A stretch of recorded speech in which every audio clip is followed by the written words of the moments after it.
e sobre HE, guinça, PAS e tricrômico de maçom, Larissa Assunção. Oi, bom dia a todos. Nossa, que honra, que prazer de estar aqui com vocês hoje, apresentando esse grande desafio para mim, né? Que é mostrar um pouco das técnicas que são tão usadas, né, na nossa rotina diária. Espero que atinja o objetivo de passar um pouco da minha experiência e vamos lá, né? Bom, a Andressa propôs essas 4 técnicas de coloração para eu apresentar hoje para vocês, né? E eu estava falando da importância, que é a importância da fase pré-analítica na execução de uma boa técnica de coloração, né? Então, a fase pré-analítica, eu já falei, sem mostrar o slide antes, né? Que é a fase onde a gente tem que ter a preocupação de fazer um bom processamento antes de chegar no corte, a espessura do corte e o controle positivo. Aqui na imagem a gente tem um corte com uma espessura muito grossa, né? É um exemplo, né, de um corte muito grosso, a coloração não fica boa, fica difícil a diferenciação do tecido, não é legal, né? Não é o ideal. Bom, a função dos corantes. Vamos para a função dos corantes. A maioria dos tecidos é incolor, então isso torna difícil a sua observação ao microscópio óptico, né? A coloração visa contrastar as estruturas teciduais. A ação da maioria dos corantes se baseia na interação entre entre os radicais ácidos ou básicos dos elementos químicos. Então, sempre que a gente está manuseando, preparando soluções, a gente está trabalhando com produtos químicos. Isso a gente tem que ter bastante consciência de que são produtos que a gente tem que usar os materiais de biossegurança, né? Quando a gente está treinando a equipe, a gente tem que estar sempre visando a segurança nossa e a dos nossos colegas, né, de trabalho. Começando com o HE, então, né, hematoxilina e eosina. Logo que a gente começa a trabalhar em anatomia patológica, é a primeira coloração que a gente é apresentado, né? É o arroz e feijão do nosso dia, da nossa rotina diária. A hematoxilina é um corante de origem de uma planta, né? Ela tem afinidade por função, a função dela é curar as estruturas ácidas da célula, né? No caso, o núcleo. E a eosina tem afinidade com estruturas básicas, porque ela é ácida, né? Então ela tem afinidade com estruturas básicas da célula e cora o seu citoplasma, né? A hematoxilina tem vários métodos de preparo de soluções, mas aqui vou propor para vocês o esclarecimento de duas que estão sendo muito usadas, né? Que é a de Harris e a de Meyer. E a principal técnica, na verdade, assim, é a hematoxilina e eosina. Desculpa, eu pulei um slide. A hematoxilina tem atração por substâncias ácidas, como já falei, e a eosina por substâncias básicas da célula. Resumindo, a hematoxilina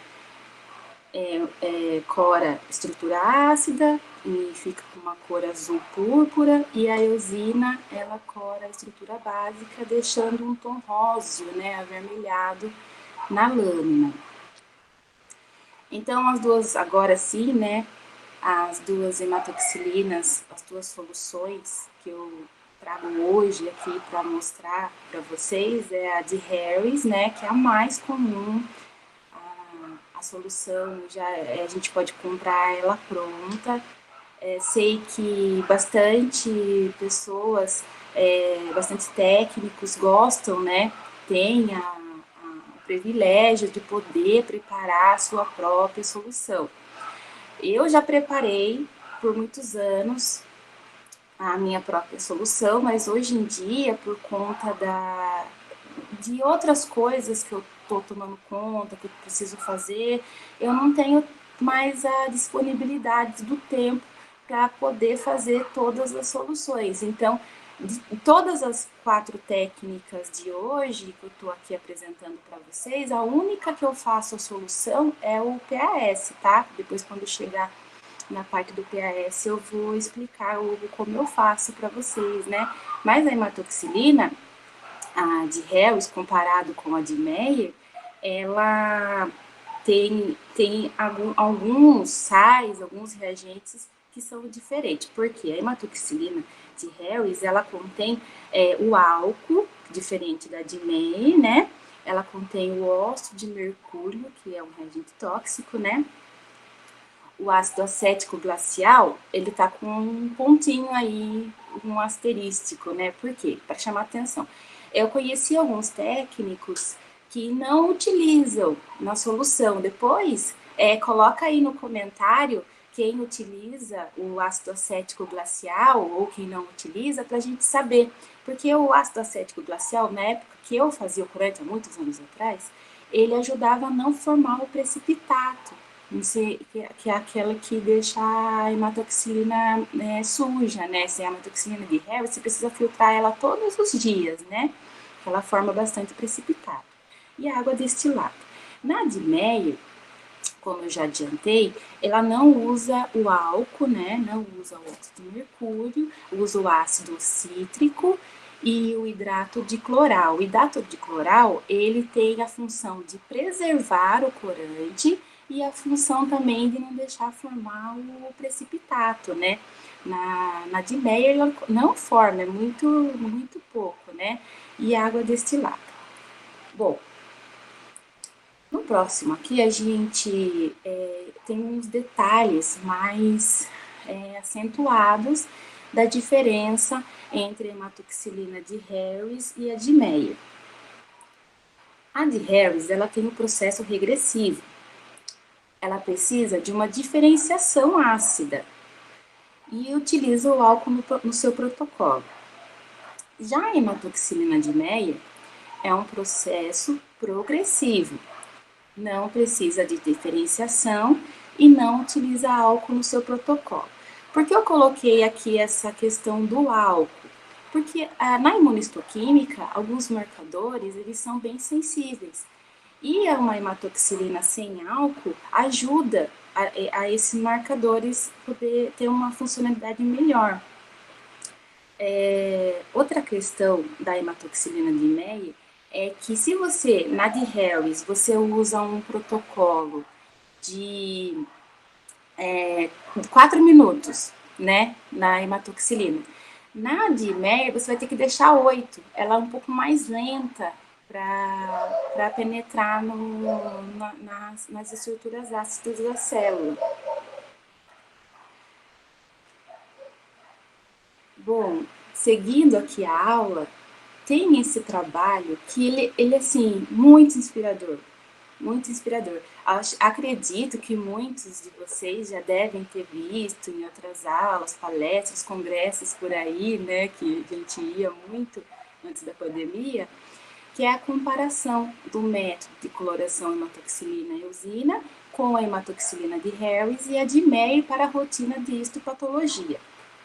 Esse estudo, ele é muito inspirador para mim, assim, porque eu sempre tive, assim, quando eu iniciei na vida de acadêmica, de ir para congresso, de estudar, de que para eu escrever um artigo, eu precisava estar dentro de uma grande universidade, porque é comum você ir para os congressos e os pôster que tá lá na exposição ser de alguém que está dentro de uma universidade, né? E esse trabalho aqui de 2010, que foi num congresso na Unesp de Botucatu, ele foi feito num laboratório pequeno, um laboratório que não era dentro de uma universidade. Então, para mim, assim, mostrou que, tipo, A gente que está em um laboratório pequeno, fazendo todo dia acontecer a rotina ali, a gente pode escrever coisas que a gente faz para melhorar o andamento da rotina, melhorar a coloração e levar para congresso. Porque o que você faz ali no seu dia a dia são coisas que você pode estar ajudando outras pessoas, né? A melhorar também a rotina dela. Então, sempre que vocês desenvolverem qualquer coisa nova, diferente na sua rotina, escreva. Escreva, e assim que tiver a oportunidade de ir para o congresso, para você publicar isso, você já tem o material pronto. Tipo, é essencial para a gente da anatomia patológica que todo mundo faça isso, né? Que todo mundo se inspire também e faça e compartilhe conhecimento, né? E aqui a gente tem a imagem, ó, da foto, né, da lâmina, a hematoxilina de Harris mais avermelhada, rosada, e a hematoxilina de Meyer mais azulada, violácea, né, roxinha, né?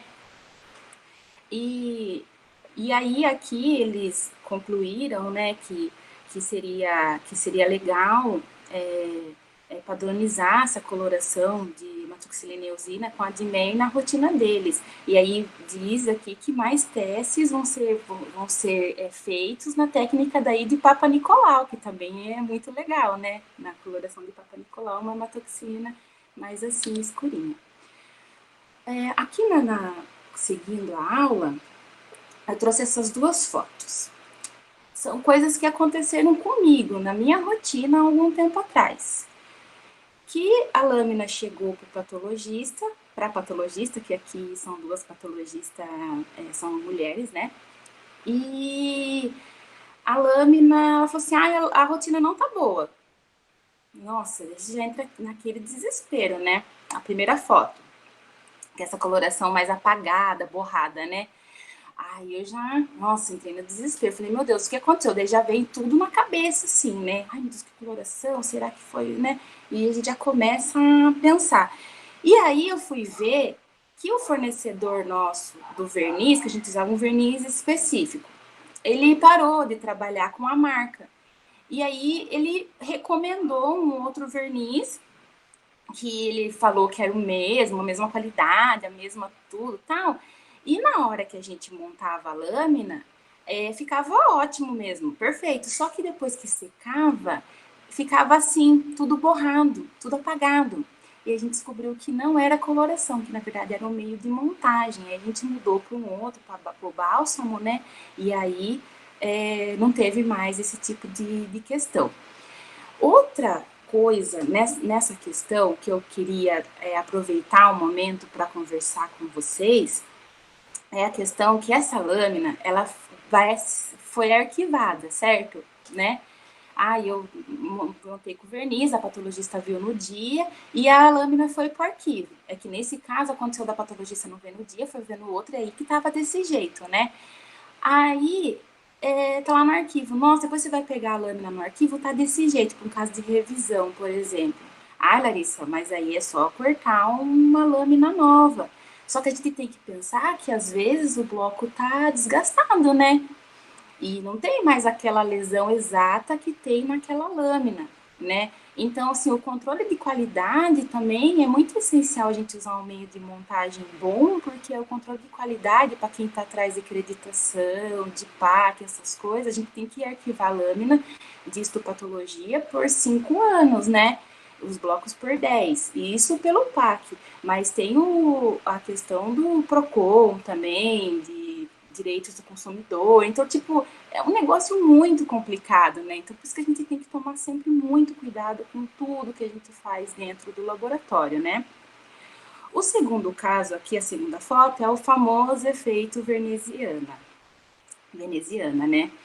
Que também é de descabelar quando você manda a rotina pro patologista e volta, a rotina não tá boa, tá tudo fragmentado, cheio de estria, tá com efeito veneziana. Nossa, gente, é terrível.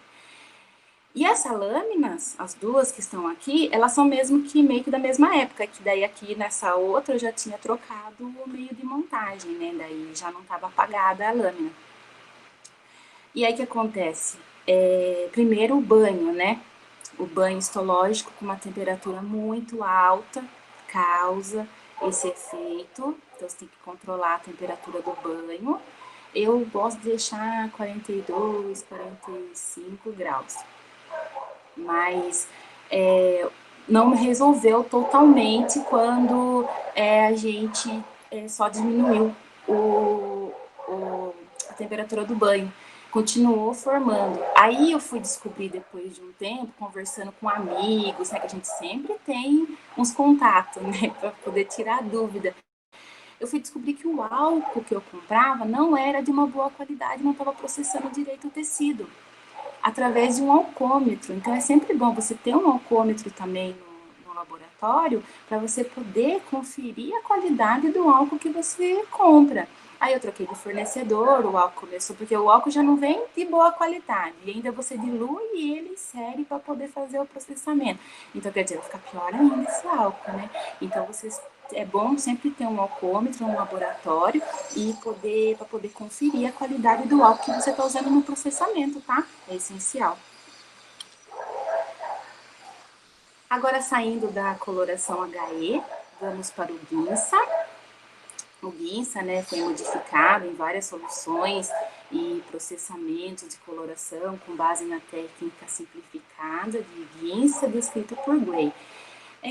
Agora, ó, em comparação, esse corte uma coloração de Ginsa, esse corte também aqui do laboratório, comparado com aquele primeiro corte que eu mostrei, um corte muito grosso, né? Esse segundo é um corte já fino.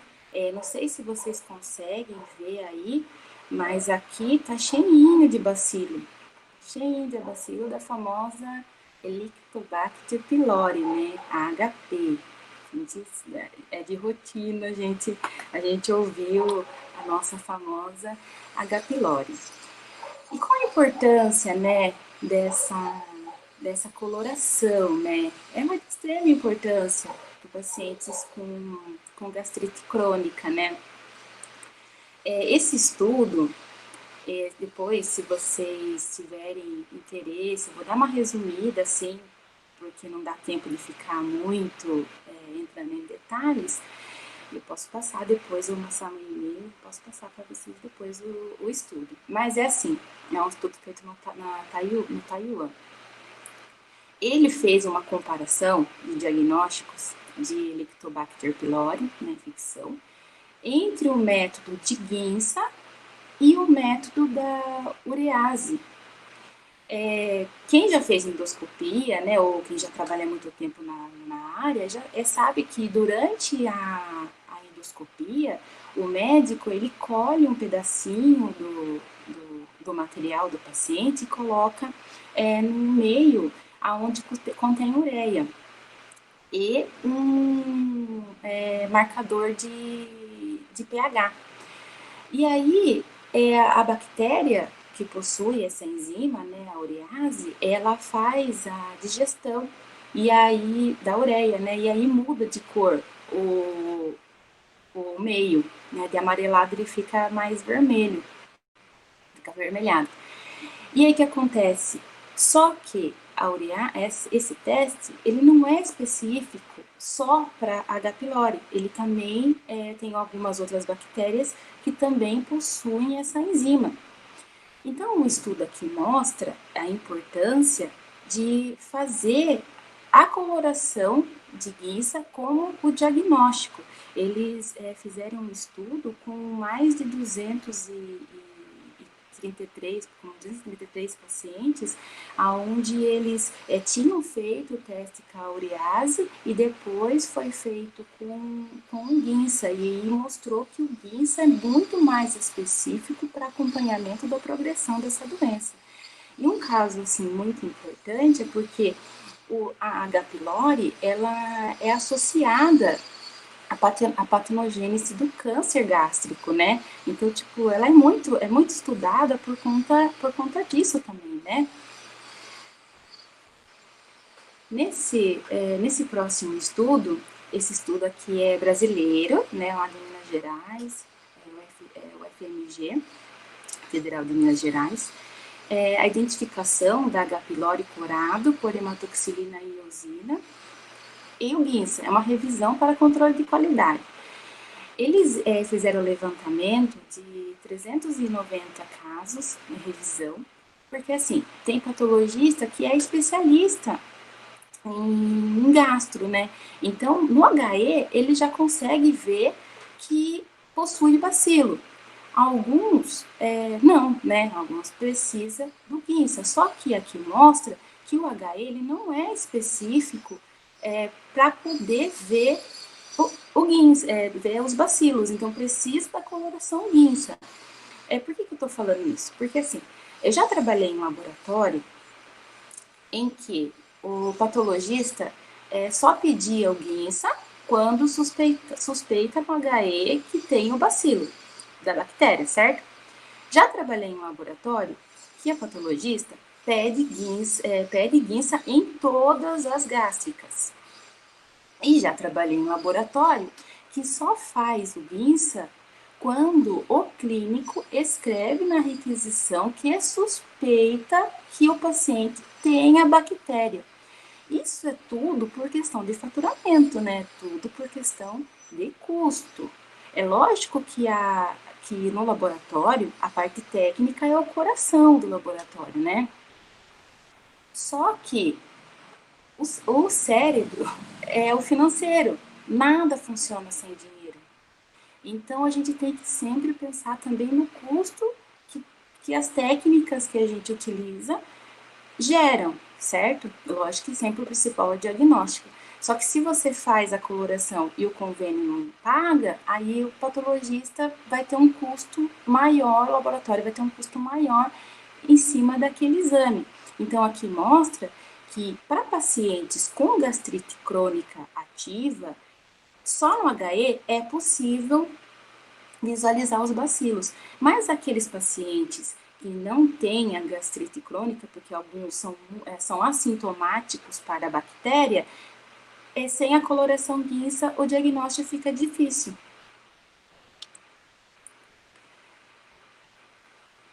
Aqui também um trabalho, né, bem legal, que fala da parte da contaminação dos cortes. Por quê? O guinça, ele cora a bactéria, certo? Então, ele cora cocos também. E aqui, esse estudo conseguiu provar, né, que substâncias da parafina, aquela parafina que veio na caixa de papelão, possui essa bactéria, formato cocos, da forma de cocos. E aí, eles sugerem que se use a parafina que vem num frasco de polietileno, porque o papelão e o plástico são mais favoráveis ao crescimento de bactérias. E aí vem a contaminação dos cortes, né? Aí na coloração vai aparecer coisas que não devem, né? Que não são do paciente, que na verdade são do banho, né? A gente às vezes fica lá quebrando a cabeça com contaminação, acha que é o banho, o patologista vem, o banho tá sujo, tem que lavar, tem que limpar, a gente já limpa diariamente, mas sabe como é que é? E aí, na verdade, pode acontecer da parafina sua ser uma parafina já contaminada por bactéria. Passando agora para o PAS, como eu falei para vocês, né? A única solução que hoje em dia eu ainda faço, né, lá no laboratório é o PAS, porque eu não consegui ainda um fornecedor do reagente pronto, do PAS, e aí como é só ele também, a gente consegue dar conta de preparar essa solução ainda. Então, o ácido periódico tem a função, né, de destacar no corte a membrana basal, fungo, glicogênio e mucina, né? Joseph Schiff, né, que foi o químico alemão que estudou o reagente associado ao grupamento da carbonila.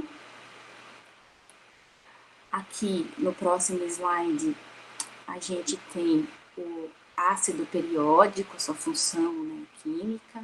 Aqui, ó, o ácido periódico eu faço assim, é 1 grama em 100 ml de água destilada, tá? Diluo 1 grama de ácido periódico para 100 ml. Vai depender da sua rotina, né? Se você tem uma rotina grande de coloração específica, daí você vai dobrar o protocolo, né?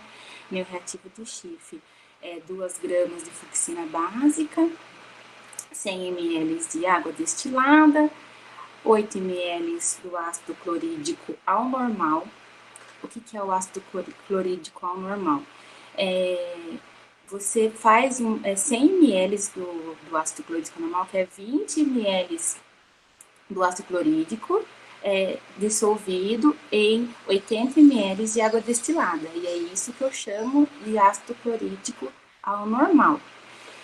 2 gramas de metabisulfito de sódio e 1 grama de carvão ativo.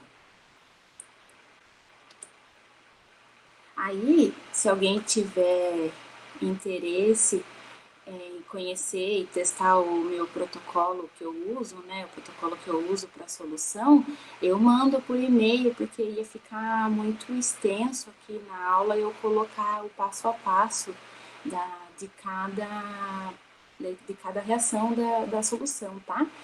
Aí depois, se alguém tiver interesse, é só falar. A aplicação, então, né, do glicogênio. O glicogênio, a gente sabe também que tem o nosso PAS com diastase, que eu vou falar mais para frente.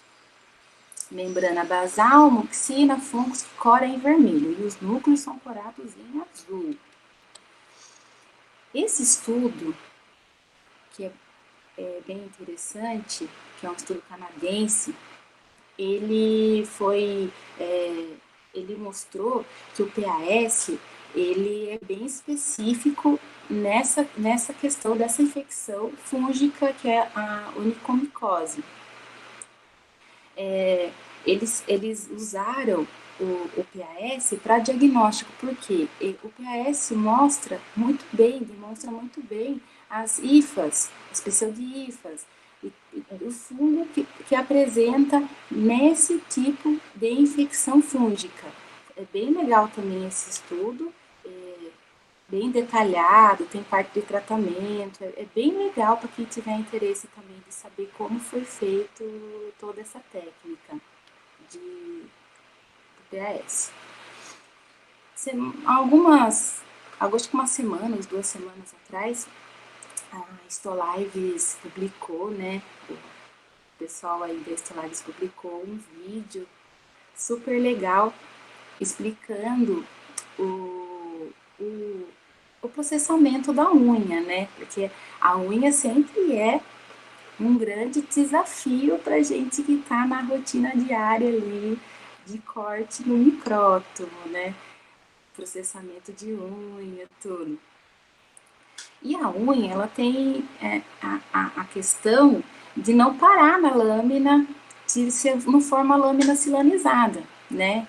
E no vídeo da Stolives, eles explicam super bem de como você processar a unha, de como você fazer o corte, o tipo de lâmina que você deve usar para manter o corte na lâmina para as colorações. E aqui não era um PAS positivo, né? Mas é o mesmo do HE, é o mesmo corte que está no HE, é o mesmo que está no PAS. Achei legal de trazer para vocês, e depois que terminar aqui o intervalinho da aula, corre lá e assiste o vídeo para quem ainda não assistiu sobre a unha, que é bem interessante, é super legal. E aí vem o PAS com diastase, né? A reação da diastase, que é a amilase salivar, remove todo o glicogênio. É feita recobrindo o corte pela saliva do operador, incubado em estufa morna por alguns minutos, antes de fazer a reação histoquímica. O desaparecimento do material PAS positivo confirma que se tratava de glicogênio. Então, o glicogênio, em alguns casos, né, você precisa fazer a diastase para poder tirar o elemento glicogênio para poder ver realmente o que importa ali para o patologista, certo? E é por isso que se coloca a saliva na lâmina. Aí aqui, esse estudo, ele é sobre o uso do PAS com diastase numa, numa deficiência metabólica hepática, tá? Que é a antidiprisina, a alfa-1, que o PAS é muito utilizado nas biópsias gástricas para poder fazer o diagnóstico, né? E aí, na imagem é um fígado daí, uma biópsia hepática normal, né? E a outra do lado é a A com diastase e a B sem diastase, certo? A C daí é de um paciente com essa síndrome metabólica, né? Diferença paciente normal, com diastase e com a síndrome metabólica sem o PAS com diastase, na D. Então, na A, um paciente normal com PAS com diastase, dá para perceber a diferença, né, na lâmina quando você faz o uso da amilase, né, para tirar esse glicogênio, fica limpo, né, para o patologista poder fazer o diagnóstico. Esse artigo aqui também, quem quiser o protocolo, ele traz todo o protocolo de como foi feito esse PAS com diastase. É bem interessante. E passando para o próximo, observações. Observações que tem que ser analisada no PAS, né, no reativo de chifre, quando você está preparando o reativo de chifre e o ácido periódico. Quando você faz com diastase, é recomendado que você faça um ácido periódico fresco cada vez que esse procedimento for realizado. Use tecidos positivos, né? Não tem como fazer sem tecido positivo, rins e fígados para controle de qualidade.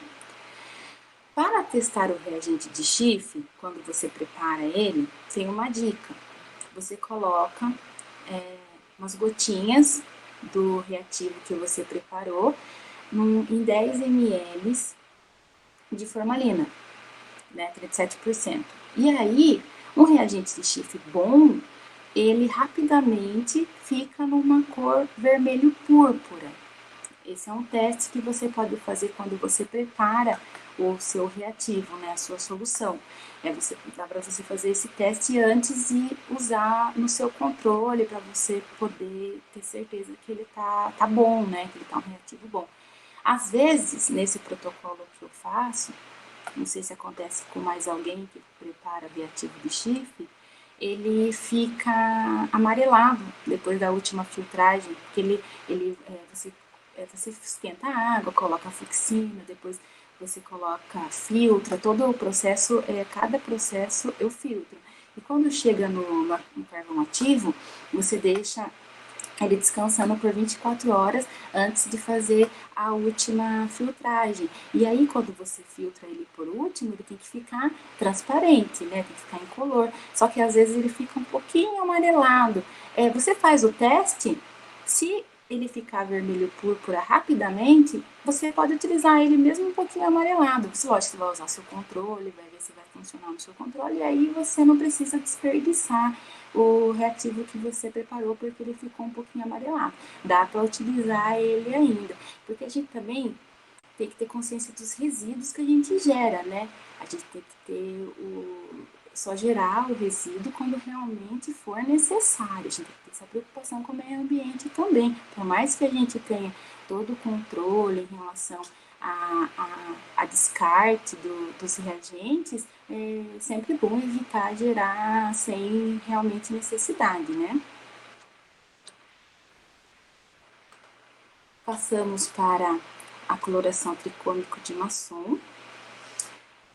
Cláudio Luiz Pierre Masson, em 1911, né, um médico, anatomopatologista francês, desenvolveu a técnica. Esse método do tricômico de Masson, ele tem a função de evidenciar o colágeno, né?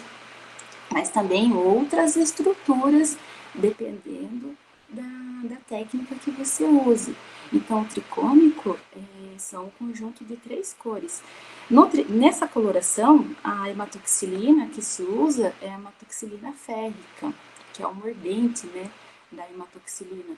No caso de Harris e na de Meyer, a gente usa o mordente o alumínio, né? O alumínio. Agora, na hematoxilina que a gente usa no tricômico, é uma hematoxilina férrica.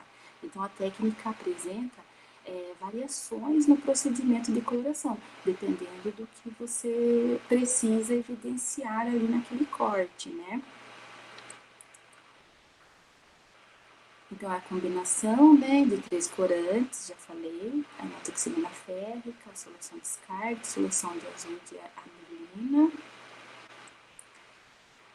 Essa coloração tem a virtude de diferenciar entre tecido colágeno, que se cora em azul, do tecido nervoso, gliótico ou normal, que se cora em vermelho.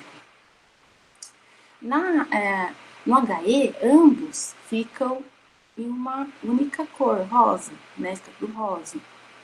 Com isso, é possível distinguir áreas de gliose vermelhas de áreas de fibrose azuis. Aqui, essa imagem é uma artéria e uma veia, certo? Que tá aqui na imagem, ó, uma artéria e uma veia. É muito bonito mesmo, adoro essa coloração. Como eu trouxe um estudo, né, em cada coloração para poder apresentar para vocês, não podia ser diferente no tricômico, né? Então, eu fui atrás de estudos também que utilizaram essa coloração.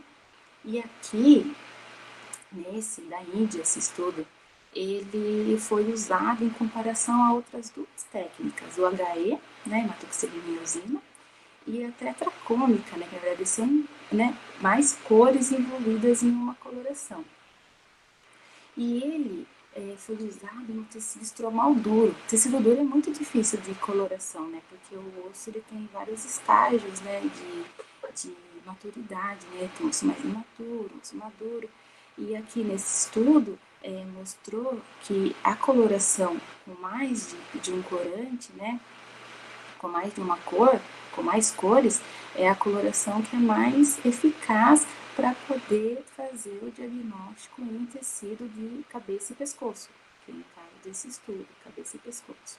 É super legal também esse estudo, depois, quem quiser, posso compartilhar.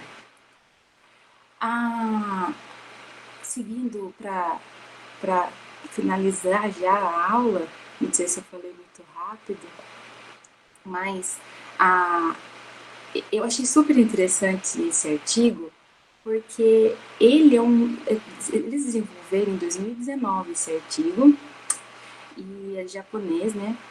E eles desenvolveram um método para descolorir os cortes.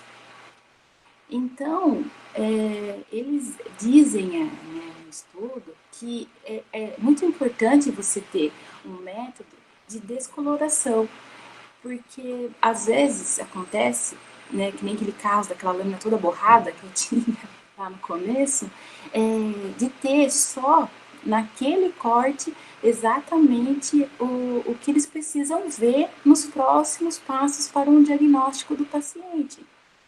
Então, eles têm todo um protocolo nesse artigo que envolve ácido, um quelato de reagente, que faz a descoloração da lâmina.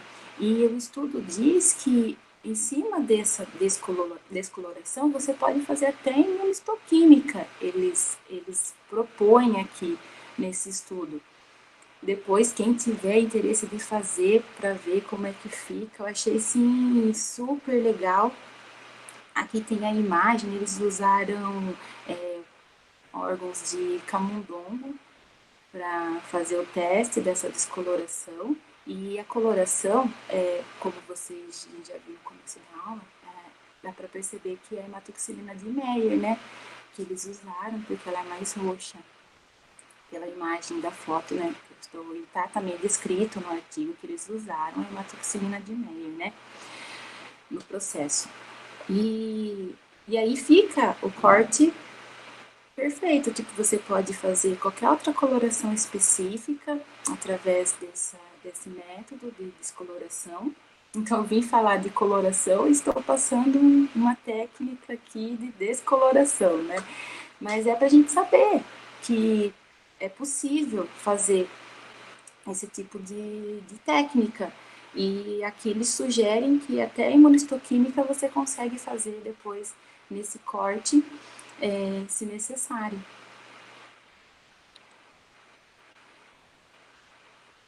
Cuidados. Uma questão que a gente tem que se preocupar. Prazo de validade dos reagentes. Então, a gente tem que usar produtos de qualidade para poder ter uma lâmina de qualidade. E a gente tem que se preocupar com a validade de cada reagente que eu preparo ou os kits prontos que eu compro, né, dos fornecedores. Então, eu tenho um kit de coloração que tem 6 meses de validade. Só que meu laboratório é pequeno. Eu não uso todo o kit em 6 meses, porque não entra tanta coisa para fazer com aquela coloração específica que eu tenho. Eu vou ter que jogar fora, custa caro, né, o kit. Você pode revalidar esse kit. Você pode revalidar esse kit. Como que você faz isso? Você deu tempo, deu prazo de validade, você vai usar um controle positivo para poder ver se ele está funcionando ainda. Muitas das vezes, o protocolo que vem com o kit pronto, você não tem como seguir ele exatamente como está escrito lá. Você vai ter que adaptar. Você tem que deixar mais tempo em um reagente, menos tempo em outro, até você chegar no ideal para a sua rotina, né? Cuidados de armazenamento. Então, sempre lê a embalagem dos reagentes. É muito importante isso, a gente saber se o reagente vai ser guardado dentro da geladeira, ou se o reagente vai ser temperatura ambiente, se pode ser exposto à luz, se não pode ser exposto à luz. Então, a gente tem que se preocupar com o cuidado do armazenamento para manter a qualidade dos meus corantes, né, dos meus reagentes. O reagente que forma precipitato não pode ser agitado, né? A gente tem que filtrar ele. Assim, tá com um pouquinho aqui de sedimento, vamos balançar aqui para diluir. Não, você tem que filtrar, então você não pode agitar o seu frasco, né? Dependendo do tipo de reagente que você está trabalhando. Aqui eu finalizo a aula. Espero ter conseguido passar um pouco para vocês da minha experiência em anatomia patológica. Na foto aqui tá as pessoas, a minha patologista, o pessoal que trabalha comigo. Tá faltando umas pessoas, né? Mas eu quero agradecer a todos, a Andressa, ao pessoal da Estolives, que, nossa, que carinho imenso em me convidar. Nossa, eu super feliz em participar desse evento. E só dizer muito obrigada a todos.